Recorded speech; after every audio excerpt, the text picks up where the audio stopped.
심지어 예창패, 초창패보다 큰데 다들 놀고 있다니까요. 왜 연정호가 많이 떴냐면은 사람들이 지원을 안 하니까. 2억짜리 사업을 한 번 선정되는 것보다도 1,000만 원을 20번 선정되는 게 훨씬 더 쉽습니다. 경쟁률이 낮아져요. 아, 지금이 최적이다. 안녕하세요. 반갑습니다. 지금 따끈따끈하게 뜬 사업들 좀 정리해 드릴 거고, 정부전 사업 끝난 거 아니야? 그렇지 않아요. 1년 내내 있는데, 연중 내내 있는데 절대 끝나지 않았습니다. 사업계에서 쓰신 분들이라면은 이거 열심히 활용하셔서 최대한 많이 지원하셔야 되고, 아직 안 쓰신 분들이라면은 빨리 준비하셔가지고 지원을 해보시면은 좋을 것 같습니다. 이제 보통은 우리가 1월이라고는 얘기를 많이 해요. 그죠? 그래서 다들 1월로 아실 거예요. 1월에서 3월 정도 제일 많다. 그럼 이제 끝난 거 아니야? 라고 생각하실 수 있는데, 그렇지가 않아요. 가장 경쟁이 많은 시기도 이때이기 때문에 내가 이때 준비해서는 사실상 선정 확률이 좀 떨어져요. 정말 잘 쓰시는 분들은 이제 어떻게 보면은 뭐 붙을 수도 있지만, 내가 정말 처음 사업계 써보고 아직 내가 그 정도 수준의 레벨이 안 되는데 나 이제 처음 도전하는 사람이야 라고 하면은, 저는 오히려 이 사람들의 관심이 많이 좀 줄어든 시기, 4월에서 6월을 정말 적극 강추드려요. 지금 준비하면 제가 가장 좋은 이유를 뭐라고 말씀드리냐면은 경쟁률이 낮아져요. 제가 이제 항상 보면은 저희는 이제 1년 내내 보잖아요. 근데 이게 정부지원금이 이때 줄어드는 건 아니거든요. 그러니까 이때 1에서 3월이 뭐 큰 사업들, 중기부 사업이 많긴 하죠. 근데 중기부에서만 사업하는 게 아니거든요. 지자체도 있고 다른 부처 사업들도 되게 계속 연중 내내 나오는데, 신기하게 이때는 엄청나게 많이 오셨다가 이때 다 사라져요. 4월에서 6월에 다 사라져요. 왜냐면은 유명한 사업들이 없다고 생각하니까 사업이 없구나 이렇게 생각하시는데, 사실 오히려 그렇지 않죠. 오히려 경쟁률이 낮을 때, 사람들이 관심이 좀 멀어졌을 때, 신청자가 적을 때 선정 확률이 훨씬 더 높아져요. 제가 지난 10년간 정부 지원 사업들을 많이 해봤잖아요. 그죠? 그렇기 때문에 그 시기에 오히려 경쟁자가 적을 때 훨씬 더 선정 확률이 높아져서, 저는 남들이 관심 안 가질 때 하시는 게 제일 좋다. 그게 딱 지금 이 시즌이에요. 약간 3월 지나고 나면은 큰 사업도 이제 끝났기 때문에 다들 이렇게 이제 끝났구나 이렇게 생각하시는 그 시기가 가장 최적의 타이밍입니다. 그래서 보면은 라이브도 지금 오늘 우리가 항상 라이브 할 때마다 막 300명, 많게는 500명까지 들어오시는데 거의 1,000명 가까이 온 적도 있었죠, 예전에는. 근데 지금 보면 많니? 없죠. 이게 왜냐면 그만큼 이제 정부 지원 관심도가 좀 떨어진 시기예요, 지금이. 그래서 제가 생각하는 거는 지금이 최적이다, 지금이 적기다 이렇게 얘기를 드리는 거고, 그리고 아무래도 연초기 때문에 선정이 훨씬 높아지고, 특히 서류 준비, 이게 진짜 좋죠. 이게 검토가 수월하다라는 얘기는 뭐냐면은 내가 조금 더 여유 있게 준비하실 수 있어요. 그래서 저희가 이제 피드백도 해드리고, 그 다음에 계속 검토도 해드리고, 이렇게 과제 피드백도 해드리기 때문에, 이거는 이제 사업계획서 1:1 피드백이나 뭐 과제 피드백도 해드리기 때문에, 어떻게 보면 이게 뭐죠? 보완할 시간이 필요한 거예요. 보완할 시간. 그러니까 보완을 안 하고 그냥 제출하시면 안 되고, 보완할 시간이 충분하기 때문에 제가 좀 이 4월을 굉장히 중요하게 말씀을 드리는 거고, 그래서 지금 제가 지금 준비하시면은 경쟁자도 줄고 선정 확률은 높아진다. 그래서 제가 지금이 기회다라고 이제 말씀을 드리고 싶은 거예요.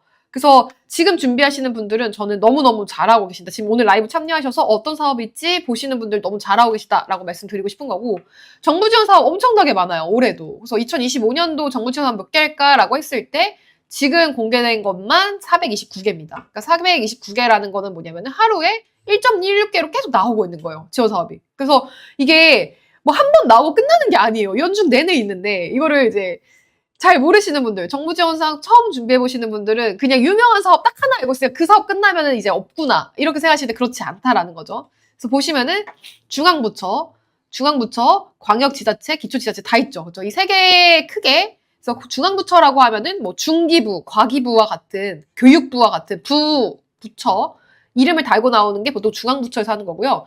광역지자체는 뭐 그죠? 시, 크게 이제 우리가 뭐 서울시, 그죠?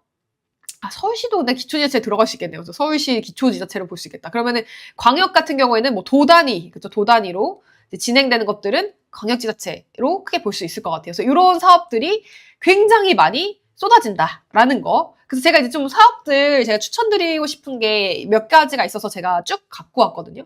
그래서 하나하나 좀 살펴보면은, 요거는 이제 지금 창업중심대학 사업이 굉장히 큰 사업이 하나가 떴어요. 그래서 이 창업중심대학은 크게 3개 트랙으로 나눠지는데, 업력 7년 이하 한번 손 들어볼까요? 업력 7년 이하. 예비 창업자부터 업력 7년 이하. 손 들어보세요. 손. 네, 지금, 네, 그런 분들은 무조건 이 사업 지원하셔야 됩니다. 무조건.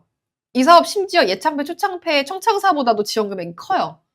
최대 2억까지. 그러니까 엄청 큰 사업이기 때문에 이 사업은, 그러니까 이게 끝나지 않았다니까요. 끝나지 않았어. 이런 사업이 계속 나와요. 그래서 어떻게 보면 중반기에도 나올 거고 하반기에도 나올 거예요. 계속 나올 건데 뭐 연초 아니면 끝 이렇게 생각하시지 마시라는 거예요. 이런 거는 이제 어떻게 보면은 이제 좀 속된 말로 빈집털이 같이 되는 거예요. 왜냐면은 지원을 안 하니까 지원하시는 분들이 사가는 거예요. 이게 뭐 지원을 본인이 안 하면은 받지 못하잖아요. 그죠? 그래서 꼭 지원을 하셔야 됩니다. 자, 그래서 보면은 이 세 개 트랙으로 나뉘어요. 창업중심대학은 이렇게 세 개 트랙으로 나뉘고요. 세 개 트랙이 어떻게 나뉘냐면은 일단은 첫 번째부터 설명을 드리면은 첫 번째는 세계 최초라고 해서 29살 이하. 당연히 이거는 이제 해당되시는 분들 거의 없죠. 그쵸?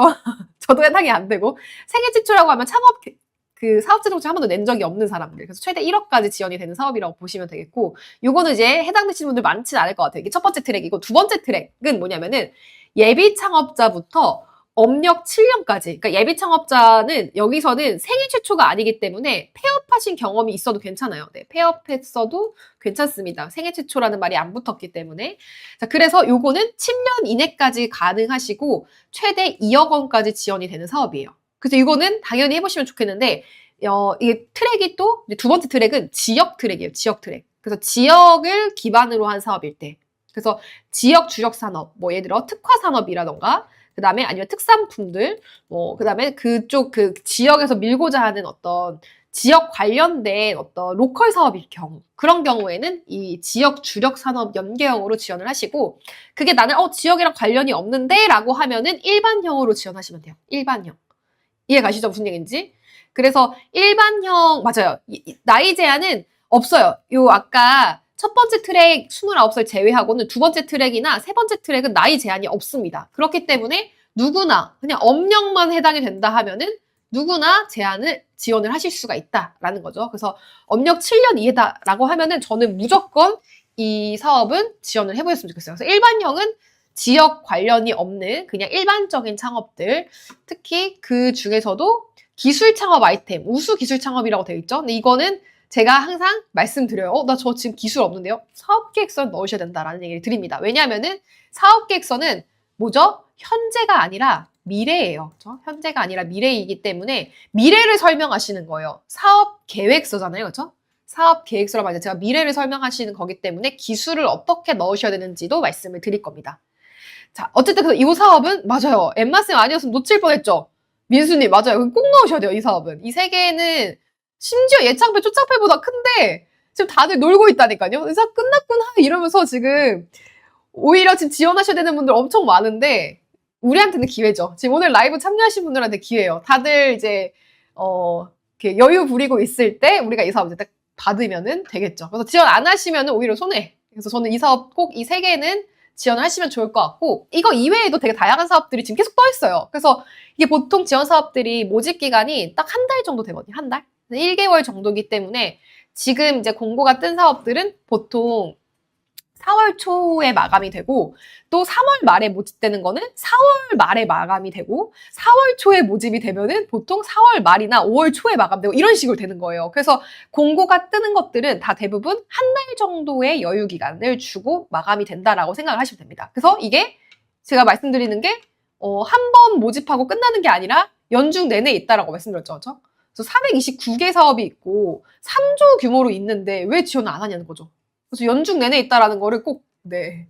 제가 이렇게 매번 라이브를 최소한 그래도, 2주에 한 번은 그래도 해드리려고는 하거든요. 근데 그거 자체가 왜 그러냐면 계속 사업이 계속 쏟아지기 때문에 이걸 가능한 거예요. 그래서 꼭 지원을 해보시면은 좋을 것 같습니다. 창업 중심대학 사업 좀 설명드렸고, 두 번째는 농산업 혁신 제품. 혹시 농산업 쪽으로 사업하시는 분 있나요? 이런 분들 같은 경우에 또 홈쇼핑 지원도 해주고 라이브 커머스 지원, 온라인 입점 지원 이런 사업들 거의 지원을 안 해요. 그러니까 이게 이런 사업들이 엄청 계속 있는데 지원을 안 하시니까 이제 지원하시는 분들이 홈쇼핑 지원받고 라이브 커머스 지원받고 온라인 입점 지원받고 그런 거거든요. 자, 그 다음에 디지털 패션 컨텐츠, 패션 쪽으로 사업하시는 분들 있나요? 혹시 그런 분들 같은 경우에는 기업별 최대 1,000만 원. 이거 되게 잔잔말이라서 이런 거 안 하시는 분들이 있는데 제가 제일 추천드리는 게 뭐냐면은 2억짜리 사업을 한 번 선정되는 것보다도 1,000만 원 사업 20번 선정되는 게 훨씬 더 쉽습니다. 이게 1번. 물론 이게 한 번 써서 딱 붙으면 제일 좋죠. 아까 제가 보여드렸던 대표님처럼 2일 만에, 이틀 만에, 우리 실제로 데뷔반 중에 그런 분들 있잖아요. 이틀 만에 준비해서 선정되신 분도 있고 그런데 그런 케이스가 이제 많진 않죠. 그죠? 드문 케이스다 보니까 그렇게 운 좋은 케이스도 있지만 대부분은 저는 이런 걸 더 추천드리고 더 선호하는 편이에요. 왜냐하면은 이런 사업들은 준비해야 될 서류도 많고 너무나 난이도가 빡센데 1,000만 원짜리, 2,000만 원짜리는 거의 지원을 안 해. 경쟁자가 너무 적어서 거의 미달되는 경우가 되게 많아요. 지원자 미달. 이게 진짜 웃기죠? 지원자가 미달돼요. 그래서 보시면 이번에 올해 되게 재밌었던 게 뭐였냐면은 연장 공고가 엄청 많이 떴어요. 연장 공고. 왜 연장 공고가 많이 떴냐면은 사람들이 지원을 안 하니까. 그래서 모집 기간을 연장을 해주는 거예요. 거의 정부사업들은 이런 일이 많지는 않거든요. 제가 그동안 10년 동안 막 지원해보고 이래도 연장계 그렇게 많이 안 떴는데 올해는 신기하게도 연장 공고가 많이 뜨는 것 같아요. 그래서 연장이 됐다라는 것 자체가 지원자가 미달된다라는 뜻이고 사람들이 그만큼 지원을 많이 안 했다는 거죠. 그렇기 때문에 뭐 예를 들면 최소 이 기관에서는 정책적으로 서류 심사에선 2배수로 이제 뽑아야 되는데 2배수가 안 되는 거예요. 그러면은 경쟁률이 너무 낮으니까 지원만 하면 선정되는 경우가 많다 보니까 그래서 더 연장 기한을 더 주고 더 지원하세요, 더 지원해서 계속 이렇게 하는 거거든요. 자, 맞아요. 연장 엄청 떴죠. 그래서 제가 대표님들이 지금 오늘 라이브 들으신 대표님들은 꼭 최대한 지원을 해보셔라라고 말씀을 드리는 거예요. 이렇게 성과 공개 하거든요. 대표님들이 만나서. 그럼 사업계획서를 본인이 써와요. 그죠? 본인이 이렇게 써오시는데 앞에 나왔을 때 발표도 합니다. 그래서 사업계획서 쓰신 걸 가지고 이제 우리 멤버들 앞에서 심사위원들 보통 몇 명일까요? 채팅창 써볼까요? 심사위원들. 1차 서류 심사 합격했어. 그럼 이제 2차 발표를 가거든요. 보통은 적게는 3명 있어요. 적게는. 많게는 제가 가본 최고로 많은 건 10명까지도 가봤어요. 네. 그치, 우리 이제 심사위원들 한 10명도 되죠. 그래서 발표를 하고 저희가 질문도 합니다. 이런 식으로 저희가 마지막 회차는 성과 공유한다고 이렇게 하거든요. 그래서 이번에 이제 우리가 5기도 성과 공유했는데 실제로 이번에 선정이 많이 되었습니다. 기쁜 소식을 또 많이 전달해 주셔서 이제 저희가 인터뷰할 분들이 쌓여 있어요. 엄청나게 많아요. 이제 인터뷰도 실제로 했고 그래가지고 지금 벌써 5기 이제 끝났는데 5기 분들도 지금 벌써 합격을 엄청나게 많이 하셨다는 소식을 전달해 주시고 있거든요. 근데 이게 어떻게 가능하냐면은 많이 내셔야 돼요. 그러니까 지원을 많이 해야 붙어요. 여러분 몇 개 내셨어요, 그동안? 지원을 많이 해야 되는데 이 지원을 안 하니까 그게 문제인 거예요. 지원을 딱 하나 해요, 딱 하나. 이러니까 떨어지죠, 그죠? 지원을 최대한 사업계에서 잘 썼다고 하면은 저희가 그 피드백 받고 잘 썼다고 하면은 그 다음부터는 무조건 보완해야 돼요, 무조건 보완. 보완해서 사업계획서를 최대한 많이 제출하셔서 내셔야 되는 거죠. 그래서 지금 이 대표님 같은 경우에도 하나가 아니에요. 하나가 아니라 이렇게나 많은 사업들. 엄청 많죠? 이런 사업들에 많이 내시는 게 좋습니다. 다다익선이다. 다다익선. 그다음에 이 대표님 같은 경우에도 피드백을 아마 이 대표님이 가장 많이 받은 대표님 중에 한 분이에요. 이신우 대표님이. 정말 많이 받으셨거든요. 이번에 청창사도 서류 합격하셨고 지금 발표는 기다리고 있는데 어쨌든 그렇게 실제로 피드백을 많이 받으시면은 사업계획서가 진짜 180도 바뀝니다. 그래서 제가 뭐라고 얘기하냐면은 라이브 피드백 받는 거에 되게 거부감 느끼시는 분들이 있어요. 라이브 피드백 받으면은 내 사업계획서 노출되잖아 이러면서 싫어하시는 분들이 있는데 합격하신 분들은 다 라이브 피드백을 받아요. 거의. 그러니까 합격하시는 분들은 왜 그러냐면은 라이브 피드백에서 가져오시는 게 다 바뀌어요. 왜냐면 처음에 가져오신 사업계획서가 제가 봤을 때는 정말 부족한 부분이 많기 때문에 거의 갈아 치워버리거든요. 갈아 바뀌어버리기 때문에. 그래서 너무 처음에 이 내 사업계획서가 공개되는 거에 대해 그게 부담을 가지시지 않으셔도 될 것 같아요. 근데 막 그게 너무 싫다 하시는 분들은 서면 피드백으로만 받으셔도 되는데 라이브 피드백은 횟수 제한이 없거든요. 그래서 저는 좀 라이브 피드백을 많이 받으시는 걸 추천을 드리는 편입니다. 한 번 해보면 이게 별게 아닌데, 그죠? 한 번 해보면 별게 아니잖아요. 마치 이런 느낌이에요.